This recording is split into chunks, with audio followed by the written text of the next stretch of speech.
বিপ্লবী দীনেশ গুপ্তর জীবন কাহিনী নিয়ে সিনেমা নির্মাণ করতে যাচ্ছেন ভারতের জাতীয় পুরস্কারপ্রাপ্ত নির্মাতা মানস মুকুল পাল।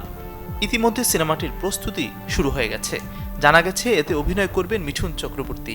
তার বিপরীতে দেখা যাবে নন্দিত অভিনেত্রী আফসানা মিমিকে। সিনেমাটির চিত্রনাট্য হবে হুমায়ূন আহমেদের উপন্যাস অবলম্বনে। প্রয়াত হলেন লাল পাহাড়ির দেশে যা এর স্রষ্টা কবি অরুণ চক্রবর্তী। শুক্রবার রাত 1টা নাগাদ তার নিজ বাড়িতে হৃদরোগে আক্রান্ত হন তিনি। সেখানেই মৃত্যু হয় কবির। মৃত্যুকালে তার বয়স হয়েছিল 80 বছর। অভিনেতা নাট্য নির্দেশক আজাদ আবুল কালামকে প্রেসিডেন্ট এবং সাইফ সুমনকে সেক্রেটারি জেনারেল করে 13 সদস্যের নির্বাহী কমিটি ঘোষণা করেছে theatre artist association of Dhaka. ভালোবাসার সীমাহীন ছবির পরিচালক শাহ আলম মণ্ডলের শারীরিক অবস্থার অবনতি হয়েছে।